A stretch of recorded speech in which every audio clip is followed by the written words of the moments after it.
Hello, everybody. Look at all the happy readers. Yay, and this is all working well. Thank you. While everybody gets settled, I'll just make my introductions. My name is Wendy Hudson. I'm the proprietress of Mitchell's Book Corner and Nantucket Bookworks. The co-founder of Cisco Brewers, and most importantly, co-founder of this Nantucket Book Festival. We all welcome you and couldn't be more pleased that you're here for another year, our 15th year. We always get started with some thank yous, so let me go down the list. One thing I wanted to say, last night we had our great event at the Dreamland, and I talked about the Dreamland, but I didn't thank them, so I really wanted to add that in. And we thank the Methodist Church for hosting us. And then our top donors, we have Richie Battle, Randy and Lisa Cohn, Ellen and Linwood Dame, Elizabeth Galvin, Mary and Robert Haft, Adam and Ramona Nee, Nancy Seaman and Alan Schwartz, Beth Wilkinson and David Gregory. I wrote Gregory, but we all know that's wrong. And our top sponsors, the White Elephant, our dear friend Jill Karp, and the Boston Globe. And I guess that's it for the thank yous. Oh, please silence your cell phones. That's it. We're going to try to do the books outside now that the weather is clearing, because it's much more festive out there. So let me get on to the intros. Our next speaker, Jamie Siminoff, of course, is super famous on Nantucket for being the proprietor of the Handlebar Cafe. Yes, if anybody doesn't know Handlebar, it's down on Washington Street. It has the most beautiful vintage truck. You cannot miss it. It's an awesome cafe and a great addition to the community. The other thing Jamie has done was start a little, he's a little well-known because he's the inventor and founder of Ring, the company that transformed home security and became an absolutely great startup success story, and famously one of the biggest misses in Shark Tank history, which I'm sure they'll talk about. His new book has one of my favorite titles ever, Ding Dong. Oh, we don't have a copy here. Oh, there you go. Good, Kate has it. I mean, how perfect is that? Brilliant. And it's about much more than a business. It's about resilience, creativity, persistence, and what it takes to actually get that into reality. Jamie and I share an alma mater, which is Babson College, which has long championed the idea that entrepreneurs can change the world. And I had the pleasure of hearing Jamie in conversation with Babson president Steve Spinelli, who's another Nantucket summer guy, sometime fall, winter? I don't remember when it was. But the story was so awesome, I just knew he'd be, like, everyone on Nantucket had to hear it too. Joining Jamie in conversation is Kate Brosnan, co-founder of the Nantucket Project and longtime Nantucket Book Festival presenter and friend, whose curiosity and sense of humor make her the perfect person to help us learn more about Jamie's story. So please join me in welcoming Jamie and Kate.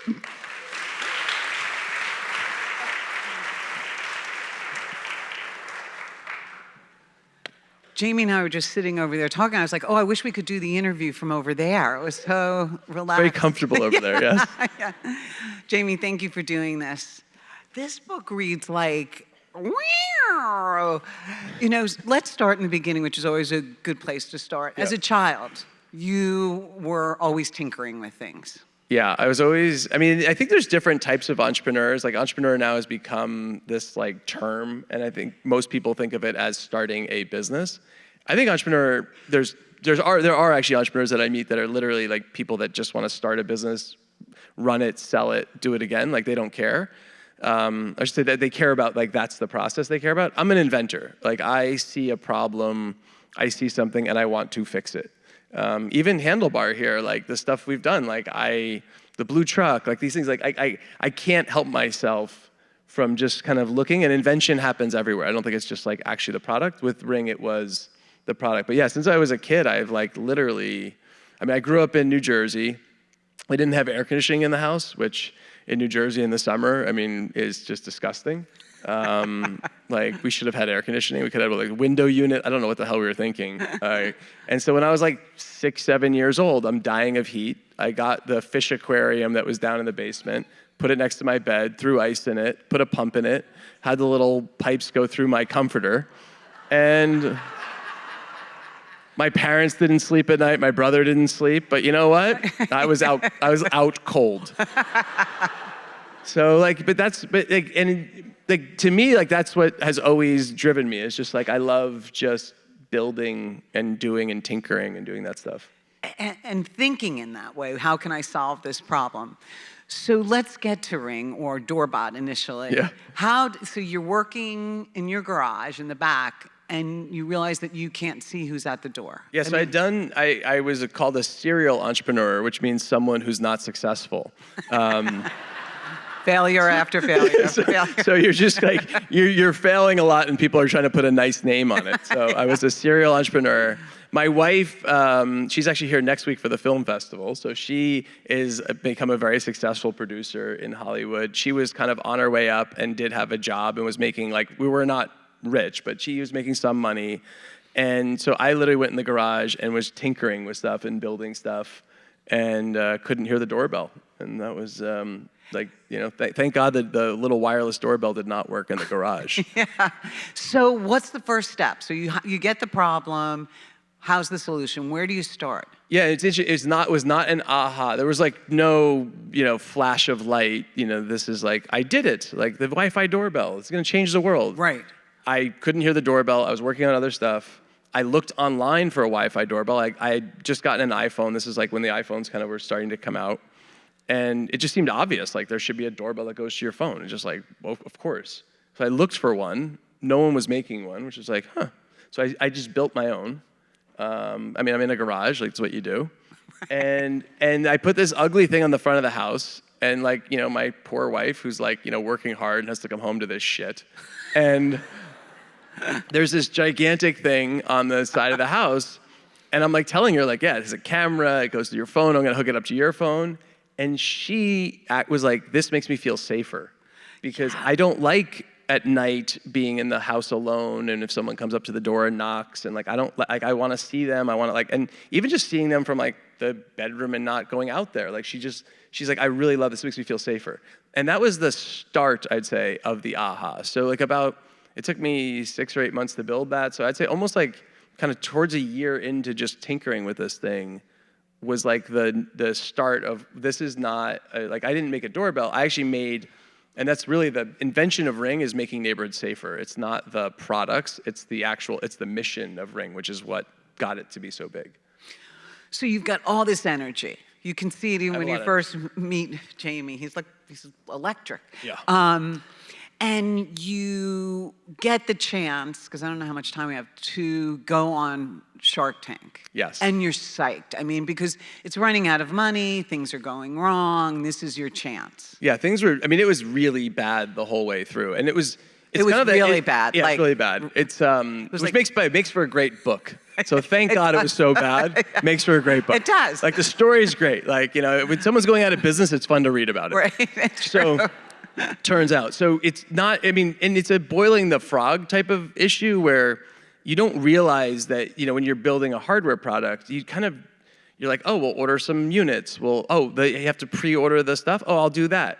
And then all of a sudden you're like, wow, I didn't realize a personal guarantee was involved in this. And I was signing all this stuff. So like all of a sudden you're like a couple $1 million in without actually realizing you're a couple $1 million in and you don't have the money. So that's bad. Yeah. So then I get the opportunity, yeah, it is, it's really bad. So then I get the opportunity to go on Shark Tank, which at the time, Shark Tank's a big show even today, but it was like back in 2012, 13, 14, Shark Tank was like a phenomenon. It was the #1 show on TV, so like it was really big. Like it was basically a Super Bowl commercial for us. So I could not believe we, got this, which was amazing. And I approached it like to me it was like I was gonna be Michael Phelps in the Olympics. Like I trained so hard for Shark Tank. Like I literally built the set in the back of my house. I had hundreds of questions that I did off of watching every episode, gave it to my neighbors. I forced my neighbors to come over and pretend to be sharks. But I like trained for this thing. I am going to be like the most like decorated Shark Tank Olympian ever. Which is crazy because what drives me a lot of times is fear. So I had a fear of failing on Shark Tank and embarrassing myself, like a deep, deep fear like this, like deep, deep, deep, deep. And that fear drove me to be the most prepared and do all this stuff, which is the craziest thing is we are the largest company ever to appear on Shark Tank, ever. Out of thousands of companies that have appeared on it, and all this, and the success there, like by far. So it is just like amazing that this fear of being so like worried about just failing and being embarrassed led to that, which is it's kind of nuts. And so you're doing all this preparation, you get there, you're psyched, you're nervous, and you have 4 of these pieces of, no. Oh, yeah. The doorbot at the time. Yeah, doorbots, pieces of shit, yeah. I would never say pieces of shit. So, you know, we're building this product in a garage. I'd never built a product like this, but no one really had. So it was like, we were really kind of pushing technology to do this, like the battery, Wi-Fi, HD camera, like no one had. So dependent on so many things. So many things. Right. And we're also like underfunded. I mean, like think about like Apple and think about companies that build hardware products, especially at that time. And we're like a few people in a garage. Like that's tough. So we had the Shark Tank, the producers to me are like, you have to do it live. Like you have to do a live demo on the show. And I'm like, oh, of course we're gonna do a live demo. But it would be so much better if we filmed a demo of it and played that because I could like really set the scene. Like, yeah, live demo. I'm like, that's great, we're gonna do a live demo, but, because like I knew they weren't working. So I'm like, we have to do something other than a live demo. Like I can't do a live demo on the show. I'm like, why don't we do the live demo and like cut it in and then we could try maybe different. And they're like, no, it's one cut. Like Shark Tank is one continuous thing, then they edit it. And they kind of want you to fail. Like, remember, there's a TV show. So they kind of like want you to succeed. A lot of drama. They also want you to fail. Like it's either way, like they want good TV. And good TV would have been like, I press the button, nothing happens. So I get out there and they're like, you know, they're doing 8 episodes or 10 episodes they're filming and like back to back. This is a TV show, like they rip you in, rip you out. You have like 5 minutes to set up. So the last group's coming off, this group's coming on. I have Mark Dillon, who's my CTO. And I'm talking to the producers over here and they're like, you gotta be here and here's your spot and here's the tape and here's you're gonna walk up to. I'm like, yeah. And I keep looking over in the corner of my eye and we have our little house thing and Mark is there. And Mark is like a fidgety, nervous fella, like on a normal day. He literally, I mean, the guy, he's like shivering. And every time I look over, it's like he's just more like just covered in moisture. Like he's just sweating to death. And finally I look over and it looks like he fell into a swimming pool. Right. And he keeps like kind of like, you know, every time I look over, he's like, you know, kind of flagging me. And I'm like, it's okay, yeah, it's fine. So anyway, yeah, so I'm gonna step here, okay, and then, okay, great. Because I don't want, so I like walk over, I'm like, Mark, everything okay? And I mean, like saying everything's okay to a guy, like, look, he just came out of a car accident, you know? It's like, everything okay, Mark? And Mark's like, he's like, they're not working. Okay, what's not working? He's like, I've set up 3. We had 4 doorbots at the time in the world. We had been testing them all morning. Everything was working fine, of course. We get there, and the first crazy. 3 are just not working. Like, they're just not setting up. He's like, I don't know what's going on. I'm like, okay. I'm like, get the 4th one to work. And he just looks at me, I'm like, it was just like, and he knew what I meant. Like you're gonna get it to work. And so I then go off, he kind of gives me like a, you know, and so when you watch the episode, like I'm on there and I gotta go over and I hit the button and you kind of see me like looking at the TV because it's actually real. And when it comes up, I'm like, huh? It was really like, holy shit, like it worked. Like, I'm like, and you can almost hear Mark in the back like thud on the ground, you know, like just like doof, like, you know, like just like starfish. I would imagine the way that you guys worked, that if it didn't go off, you'd hear Mark in the background going, ding dong. I would have pushed the set on top of him and walked off. Like I was done. Like I don't know what I would have done. I mean, it was like. So there's your first miracle. Oh, and yeah, you know in your seriously. heart that Mark. We only neted like 1,000 more to make Ring work. You know, it's like first of 1,000 miracles. That could have been a divine intervention there. Seriously. And by the way, Kevin O'Leary, who I made fun of on the thing, he comes every July 4th to Nantucket. So if you see him around, please tell him that you're a big fan and you can't believe he's such an idiot for passing on Ring. He loves that. He really does. He's actually the nicest guy in the world. We do a lunch at Galley Beach every summer. He's like great. But if you do see him, poke him. Like you gotta give him a little poke. But expectations. You had expectations that Mark Cuban was your guy. Oh. And why wouldn't he be? He's like a tech guy. He's gonna hug me. He's gonna come up and just be like, Jamie, I got you. Right. Like, and then just write the check right there. Write the check right there. But a big deal had gone down before. Yeah. The biggest deal in Shark Tank history. So at that time, at that time, if you go back and you look, there had never been $1 million deal on Shark Tank up until that point. And Shark Tank, they were trying to get it to be bigger. So they were actually trying to bring in like bigger, like in Ring at the time would have been considered in the bigger category, like raising hundreds of thousands of dollars versus like 5,000, 10,000. They wanted to start to to go up market. And so this was the first season they were really pushing that. The person who went on right before me was a $2 million deal. And like literally like people are like, I didn't know it at the time, but people are like dying. It was like crazy. It was the biggest deal, I think right? the previous deal was the biggest, was like 500,000. We were asking for 750,000. So we were already like in the biggest deal category, and Mark had just done 2 million. So everyone was in like shock. Like they were all, I think they were in shock themselves. Right. And that is funny because that does not, it's not how our episode is. Like they aired months later because they just cut all these into different times. But so that like this crazy deal happens, I go on, ask for it now, I'm like $750,000, and they're just like, no, like we're done, like we're gassed, like and so Mark, you know, the producers are telling you it's about 45 minutes to an hour and a half is the filming, and if you get off too quickly, they won't have enough film to. About 40% of people that go on to Shark Tank don't go on air because it just wasn't like it just wasn't fun. It didn't it's not good TV, whatever. Too short, so they can't edit it together. So they keep them talking is the thing. So I go up, I do my pitch. I'm like, you know, and Mark's like, Jamie, you know, this is a good job, but I can't see this being a big company, and so I'm out. I'm like, first one out. Yeah, first one out. And then they just like dominoes, right? And so now I'm like doing my little dance. I'm like trying to get them to talk.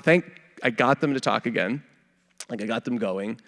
And so at least we got enough tape, and then Kevin O'Leary, who is actually like, again, great, like Mr. Wonderful, who plays like the evil character, you know, he actually is the greatest guy because he then did this sort of deal that he of course would have done, but it was a crappy deal that I couldn't say yes to, but that gave us the tension at the end, which helped me get on air, which I had not gotten on air. For sure, I would possibly be in Nantucket, but I would definitely not, I'd be working at the Handlebar, which would be fine. But I mean, like I'd be on the other side of the handlebar, which is it's just fine. It was so interesting to rewatch it and watch almost the color in your face, like just draining and drain. I was like, yeah. I cried driving home from that. I'm sure you did. But it had impact. Oh, I mean, so we filmed September 11th. You remember when you filmed September 11th, like the date, and then. We were out of money when I went on Shark Tank. We were just kept running out of money. We had product that was coming from China. It was supposed to come in November. I did not have the money to wire them to release it from the warehouse. And they will not tell you when you're airing. So when you walk off, they're just like, bye. Right. And you're like, okay, but you have all these questions. Like, what about? They're like, we'll call you. I'm like, but what happens if I want to call you? Like, it's like, no.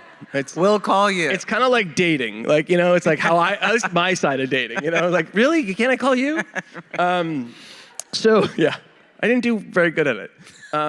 So they, like, I have no idea if it's going to go on air. We're going really out of business. Like, we are definitely not in a good place. I don't have the money to release the product from the thing. We're like getting ready to ship. It's going into the holidays.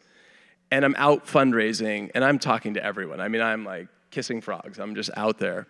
And a friend of mine introduces me to the actor, it's Mila Kunis, and what's the guy's name? Kutcher. Ashton Kutcher, sorry. Ashton Kutcher. Right. I remembered Mila. She's very pretty.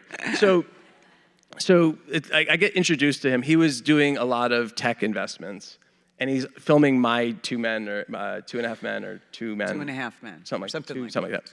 And so he's like, come to the set and I'll meet you in the trailer for lunch. So I go there and I'm like, literally, we're just like dying.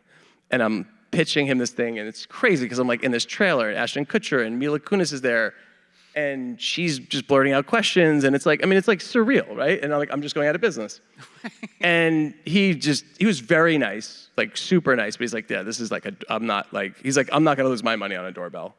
And I'm like, yeah, we filmed Shark Tank. Like we weren't sure if we were like when we're going on. I'm walking off the set, like I'm walking out of the Universal or wherever it was, and I get a call, and it's the Shark Tank person. It says, you're going to be on November 7th or whatever, and I'm like, it was like, that was like the life-changing, like, light. And sun came out and hit me. I could feel the warmth. It was like, oh my God, because we aired, which is like the season went till May. We definitely wouldn't have made it that far. And so we go on air going into the holidays when people are trying to buy unique gifts. Shark Tank is a huge show. And so we end up basically taking the money that's coming. We go on air, we take that money, and we just basically, circulate it back to every time. I just keep money comes in, money goes out, money comes in, money goes out, and we were able to get ourselves through. It was amazing. In the holidays, it was crazy. Amazing. We were talking before, like those poorly wrapped gifts, right? You think you failed, and then boom, it comes back, and you're good. Talk about your style. I think your style is really unique. And in the book, you talk about your passion, which is obvious to see. You're a passionate guy. But that it can come with a toxic quality. Yeah, I always think to do great things, you have to be a little bit, you have to be unique in some way. And that uniqueness is usually a lot of energy or something that goes in these directions. And just like nuclear power is great, but it also has a lot of risk to it. And so I think I am passionate. I cared about making neighborhoods safer. I was gonna be the Michael Phelps of Shark Tank. When I get on something, you do not want to be in my way. I am going to get there. That's very dangerous because if you get on the wrong thing and no one can be in your way, it can cause trouble. And at the end and it is again, makes for a great book. So I'm so happy that my poorly wrapped gifts made for a great book. But right at the end, going into the end of 17, Ring is growing like a weed, but growth, by the way, in a hardware company, growth is terrible. The faster it grows, the less cash you have because we did, in 2016, we did 170 million. It's great. In 2017, we did 480 million. Well, the only way to do 480 million in 2017 was to buy $480 million worth of product when you're doing $170 million of sales because you have to buy it about 12 to 18 months ahead. So if it's slowed down, you're dead, and you're literally writing checks that are 4 times bigger than your company to grow that fast. Because literally, if the product's not there, you can't sell it. And so the company was it was like the rocket that's going, and the heat shield stuff is shooting off of it as it's going, and you're and people are are we safe? And you're maybe, we'll see. We don't know. We're gonna find out. So the thing is it's kind of shaking and going up, and the rockets. So the sales are shooting up, and I have this issue with ADT that comes in. Oh God. And CEO. I think I was right. I was technically right, but the CEO calls me, and he's the CEO of ADT, so he's got some swagger. And I was not willing to let him stand in front of my mission, so I told him exactly what I thought. And he sued me. Now, if I had just been hey, fella, friend, why don't I meet you? Let's figure this out. You could probably, I'm a speed bump to you. You could probably just run me over with your car. That's not a good, I should probably not be screaming at you while you're driving towards me. And so. With your finger raised. Yeah, with my finger raised and F-bombs and telling you, and I mean, in the end I did win, so that's good, but it came really close. And so it almost bankrupted us in the end of 17, which was crazy. And so that was, again, really fun story in the book, because we went from negative 70 million in the bank to selling to Amazon, and that period was less than 30 days from the two. Wow. Well, yeah, it's I mean, I still and then have, you slept for 6 months. I still have it's I still, the anxiety, I still just saying it gives me anxiety, and I know what happened. It worked out. Talk about your team, because a lot of your recruiting was done on Craigslist, and hey, it worked. Yeah. And the quality that you look for in creating a team to pull something like Ring off. I think there's a lot more diamonds in the. I think I think society has come to this place that I really dislike, where it's very linear. It's resume. If you've done this, you can then do this. If you've done that, you can then do that. And I think true entrepreneurism enables people to be unlocked. And so to me, I do, one of the best things I've been able to do is unlock people that I think were in this, that have this special qualities, but that weren't allowed to rise up. And so to me, I always give people as much oxygen as they want. In fact, I used to say, like, if you want to be the CEO of Ring, like when someone would come in, you can take it over. You just better be freaking good. Right. Because if not, I'm going to fire you. But like, if you think you're better than me, like honestly, like take it. So like, it was a lot of like, which is why we grew so fast, is I gave massive autonomy to people instead of saying like, you are the manager of this and stay there. So we hired this guy off of Craigslist, like literally we needed to ship boxes. Dave Savage, I don't think he went to college. So Dave comes into my office, like I'm like my hobble where I have like all this crap. This is when we're shipping DoorBots. And he said, Jamie, like we're not ordering enough of the chargers or something. And I'm like, what? He's like, yeah. He's like, I'm shipping the boxes. We're gonna run out of the chargers. Like I'm packing all this stuff together. And I'm like, dude, then order more chargers. He's like, well, it's like I'm a $10 an hour Craigslist person. Like I pack boxes. And I'm like, well, then just do it. He's like, okay. He's like, I'll order chargers. I'm like, great. Dave Savage today runs all procurement for Ring, which is one of the largest electronics companies in the world. Reports directly to the CFO of Amazon. Yeah, it's amazing. Yeah, like that's cool. And so I think really cool. I do think it is. So I just think there are like even in our companies and stuff, it's just like give people opportunity. There's so many amazing and by the way, it's like selfish. Like Dave Savage helped me become what I became. Like it's not like it's also like there's a selfish side of it, but I do, yeah, it was something that's great of Ring and that I've seen it again and again. Yulia, who's my partner in Handlebar, you know, she was, you know, a Russian immigrant who came here, like lots of people who work here and like, you know, 2 jobs and all stuff. She's, you know, it's amazing. She's like running this great thing and she's a rock star and she has this like huge business now that's like growing and it's like, that is probably the greatest joy you can get in life is like helping people to achieve because I love it, like it's not giving something. Right. It's just allowing them to achieve what they want, like what they should have become. The other point that I wanted to bring up, because I think when your son was born, he had some medical food issues and your curiosity was to find out how to make this better. So it came through in all areas of your life. Can you talk a little bit about that? Yeah, I mean, and again, I think, like I was saying, I'm an inventor. Like, you know, when you're sitting there, you gotta go get my son. Like, you know, but you're sitting there, it's like, but it hit me that way. Yeah, it hit me. Like, this little baby, and they're like, hey, it has this genetic thing, and like, they're telling you all these problems, and you're like, so I keep asking this doctor, this asshole, and so I'm like, what about this? What about this? And he's like, so finally this doctor says to me, it's like, and I had not started Ring yet, so it wasn't like I came from I'm like just asking him, and he's like, what do you do? And I'm like, I'm an entrepreneur. And he goes, I'm a doctor. It's like, fuck you. So I'm a father. And by the way, and so I'm a father, yeah, so I'm in Los Angeles, and so I start calling everybody I know. We find this doctor at Boston Children's, greatest hospital on earth, who's like, no, that's not true. Do this.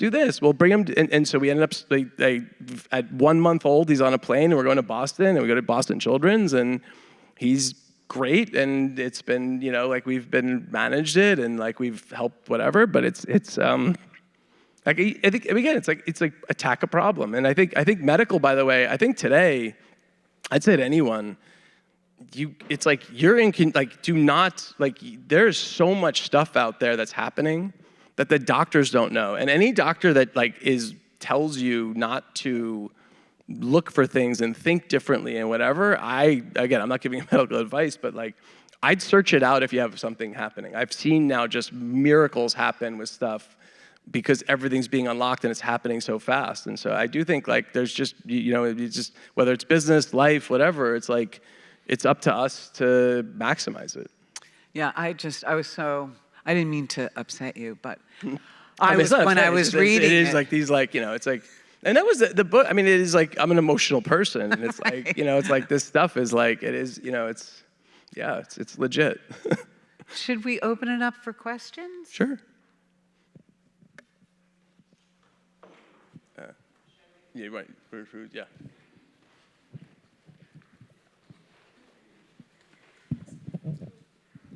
Hi. Thinking back to your time as a serial entrepreneur, can you describe some of your failures that you had and what you learned from them going forward? Yeah, and I really do. I try to. I've now the only F word I use is fuck. It's a good one. Which is totally fine to use. I really do think failure is a worse word than that, because I think we have trained ourselves, even in the, and I'm not trying to but even in the question of you failed or whatever, I really do think that we just have to mentally change it to, it's just continuous learning. We're on a learning journey all of our lives, and that's what we should be, by the way. We should never stop learning. I think when you stop learning, that is the end. And so all of these things, these, and again, what did you call them? They're unwrapped gifts? What are they? They're poorly wrapped gifts. These poorly wrapped gifts are these things that you call failures, but that's everything I did that didn't end well, I did actually learn from. And I'm not even just trying to put a nice sugary coating on it. It's true. And so I do think we just have to change our mentality to this, that it's a cycle time. And if you look at the companies that are succeeding today, like NVIDIA and even these AI companies, they're actually they're ahead because they're just literally they're willing to adapt to something and they're just doing it faster. And so I think my cycle time was fast of when I did hit a wall, I was willing to kind of keep going and just keep cycling it versus giving up. Part of that with Ring, to be fair, was I got in too deep. I probably would have with Ring, I probably would have handed the keys back if I could have without any harm. If someone had said, when I was driving home from Shark Tank, if someone said you can just as if it never happened, go on and do something else, I would have been like, oh, thank you. Didn't you have a meeting with ADT where you were hoping they were gonna? Yeah, I actually flew from here to Florida because it was a call that I had with this was the CEO before, not the CEO that sued me. This was the one before. This guy Narain Gersani is a great guy, and I had not met him. Someone had introduced us, and he's like, "Sure, I'll do a 15-minute call with you." I'm like, "Okay, great." So I get this call booked July 23rd at noon, whatever, and I show up to the ADT headquarters, and I'm like, "I'm here for Narain," and they're like, and so his assistant comes down and is and you could tell she's I can't believe, she feels like she messed up. She's like, "Oh my God, did you come in for this?" I'm like, she's like, "It's supposed to be a call." I'm like, "Oh, it's supposed to be a call?" I'm like, I'm embarrassed. I'm like, "I'm just gonna go in my rental car." And I'm just gonna do the call from my rental car. She's like, "Where'd you come from?" I'm like, "Los Angeles." I came from Nantucket, by the way. But I'm like, "Los Angeles." And she's like, "Oh, no. Come on, we'll figure this out." And so she brings me up. I spent 2 hours with Narain. But yeah, I was trying to get him to buy us. Yeah. And I would have sold for it. I would have just sold for listen, the no harm, no foul price. Here's my debt. Right. You assume the debt and we'll keep going. It's so funny to look after that. Yeah. But to your thing of failure, I think we just have to, I do think, and also seeing these younger people now that have just hit it out of the park, and they're amazing, but I do think it creates a bad precedent for kids that it's not a long journey, that it's not a marathon. And for the average person, it is a marathon, and it is grit, and it takes hours and hours and thousands of hours, and it does take this learning process to do this, and you're not gonna sell a company when you're 22 for $42 billion. But I think the problem is we're not seeing that always, and I do worry about that for the kids, especially as social media, all this stuff just tends to go towards those stories. There you go. Someone over here. Hi, first of all, I love my Ring camera. I love. I love being anywhere in the world and being able to see my newspaper be delivered or whatever, whoever's standing at my door. So I actually have two questions, very different. The first one is how do y'all cooperate with local law enforcement, right? That's the first question. The second question is, and what's the privacy associated with that? The second question is I see every once in a while that y'all have relationships trying to find lost dogs, and so I'm wondering what your favorite success story is. Yeah, so I love the question. But it gets me in the most trouble, and it's amazing. So our mission is to make neighborhoods safer, and so this goes to this missionary make neighborhoods safer. If I wanted to have an easier life, we would just give you just cameras and be done. But I do think there's a better way to make neighborhoods safer, and you can also have your privacy with that. The problem is that the outside world, which I say is misinformation, which is really a misunderstanding, which is my job to talk about it. But we do look at it as every neighborhood, like each resident has their own sort of node of private data. So your data with Ring is always yours, you control it. Now, if something happens in your neighborhood, if there's a car stolen, we do have a system called community alerts where the police can say, hey, like we want to alert the Ring people in that area and get video footage if they have it. That's very helpful for them. It's very inefficient for police to go and get video footage, which is very beneficial in helping solve crimes. If you do nothing, you're anonymous. So the police don't know who they're asking. So people think it's like a connection to the police, or they'll say it is. It's not connected. It's just they ask. We then do a request to all of our customers. You get an alert saying, hey, like, would you share this? If you share, then obviously now they know who you are and you're sharing, but that you chose to do it. We do the same thing with dogs. So like if a dog is missing, you post the dog picture, and it's like, Jamie, this dog that's missing looks like this dog that's in front of your camera. Do you want to call your neighbor? If you say no, you're anonymous, and you're an asshole. Definitely. But we have maintained your privacy. If you say yes, you call your neighbor and you help them find their lost family member, which is really, really good. We're reuniting well over 1 dog per day with their families. It's amazing. Yeah, it's great. I did a Super Bowl commercial on it, which I put myself in because I do have a little bit of an ego. And I mean, I was in the Super Bowl. It's cool. And it blew up to both sides of this debate. And so there is a lot of, there's a lot of scrutiny and sensitivity around privacy right now, and I get it. Like, it makes sense. I mean, like, all of our data's out there. People are feeling, like, worried about it. I do think the key is that it doesn't have to be as extreme. Like, not everything in the world has to be sort of super one side or super the other. Like, we can have a middle. You can have your privacy, but when a dog is missing, you can also hit a button to call your neighbor. Like, it's like you can have both. And so that is, I'm very proud of what we keep doing there. And it's been nice to be at Amazon, who has like actually supported me, because it's not always, I'd say, in the best economic interest of the company, but they understand that I really wasn't, I mean, economics are part of the business, but it really is like, you know, the biggest impact we can make on neighborhoods is that's like, what, I'm still there. That's why I'm there. It's like every day I wake up doing something that has some purpose. I had one complaint from, she'll remain nameless, but she works in a bookstore.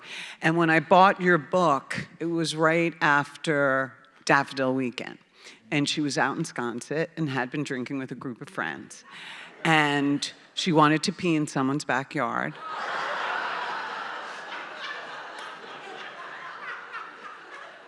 And she said, God damn it, they all have Ring cameras. That is making neighborhoods safer. I just want to be clear. That is making neighborhoods safer and funnier. Oh my God, when she handed me the book, that's the story she told me. I said, I'm bringing it up and in the interview. That is amazing. I love it. I didn't name her. Yeah. Maureen? I just have a process question. How much of this development took place on Nantucket, because Nantucket has shipping issues, and how many people from Craigslist had to come to move to the island? I mean, how does Nantucket figure and what's into funny this is story? like we didn't have money, but I decided. So I went to Babson College, and when I was at Babson, I'd heard of Nantucket. I grew up in New Jersey, but I'd never been there, and I went there. I went for a weekend. And when I was here and having dinner, there was like a family from Nantucket we were with, and they basically said something along the lines of, I don't know how mean it was, but it was basically like, Nantucket's where rich people come for the summer, and you're not gonna be part of that. Like, it was like, that was the gist. Like, it was like, not setting exactly that tone, but it was like pretty much that. That's not true. No, it's not. No, it's not. But it drove me to say, like, I am going to summer on Nantucket. Like, from that moment on, I'm like, I will be here every summer. Like, Nantucket's now mine. Because I loved it, and I'm like, I'm gonna do it. So it was so I actually came here before I really had I'd say the right to come here. So I like rented little places and figured stuff out. And we had a friend who had a house, and they would go to Europe for the summer, and they let us rent it for like nothing. It was on Cliff Road, which is amazing. So we actually had this like incredible house across from Something Natural. So I was actually here every summer while I was doing this, when I really didn't have like the financial means, I'd say, to do it. But yes, to the developing the company, I actually was here while I was developing it every summer.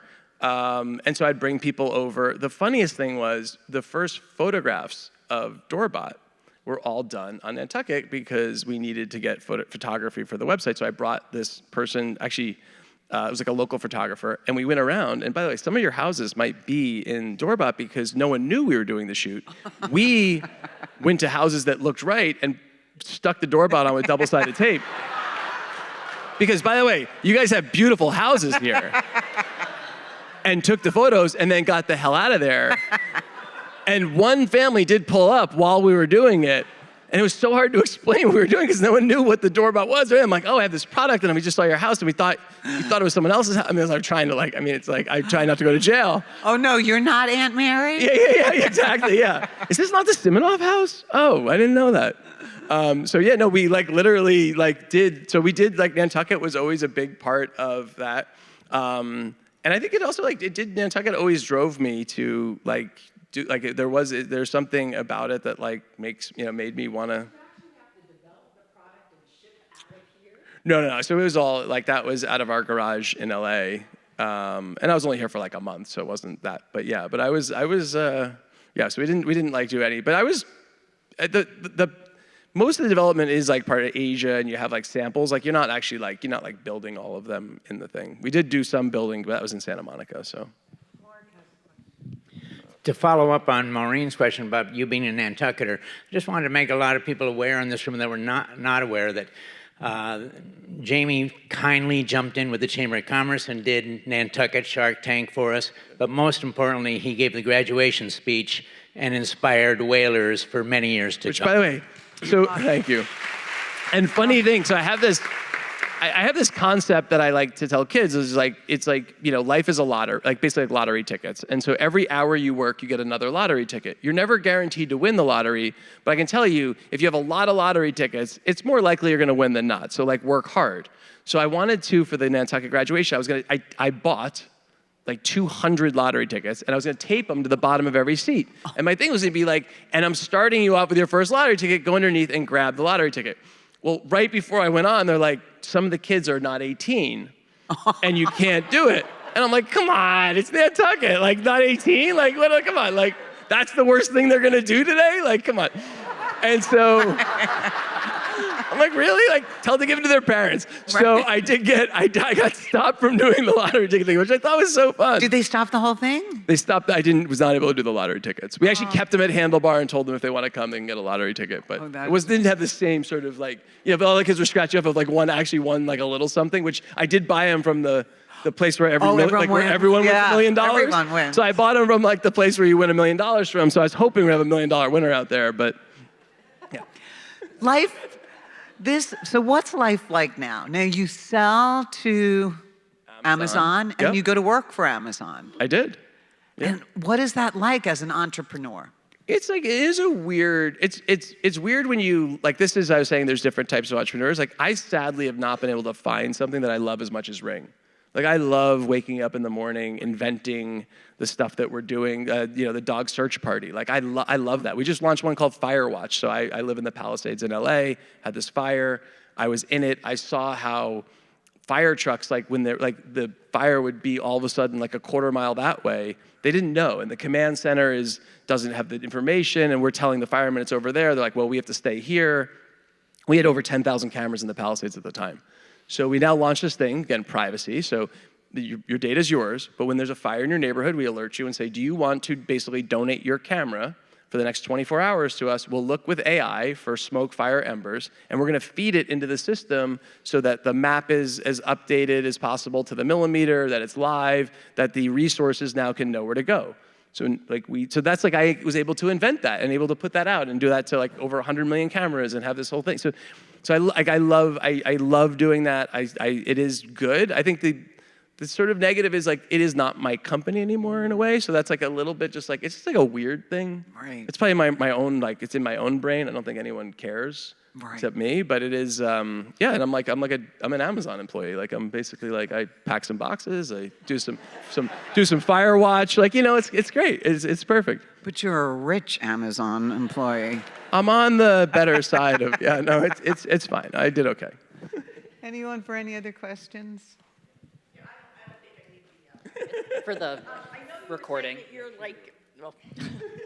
I know that you say that you're an inventor entrepreneur, but what do you think about, I forget his name, the man that's trying to get young kids to think about going into trades and HVAC and engineering, electrical and plumbing. And I think, Nantucket is a perfect example of the lack of trades that we have, and kids can have like an amazing career, but I think, you were saying that, you don't necessarily want to hire someone with the pedigree resume. You want a certain type of person. I think there's so many opportunities for kids today to do something a little bit what is more non-traditional and maybe used to not be thought of like the higher institutions. So, I think just like overall, we probably overshot the landing on the idea that everyone's going to be in an office on a computer like that. And I think like AI is sort of fixing that. I don't know if that's bad for lots of reasons. It's not good for anyone that's impacted by it like that. I won't just but I think overall, to your point, again, I'm an inventor. Go where the HVAC, go where solve the problems. And I think I don't know if it's necessarily a bad thing how things are shifting. I think kids today should be looking at making sure that they are investing in the right future. I do worry about. I definitely worry about this generation that's sort of coming out and going through, because I do think the jobs are going to change a lot.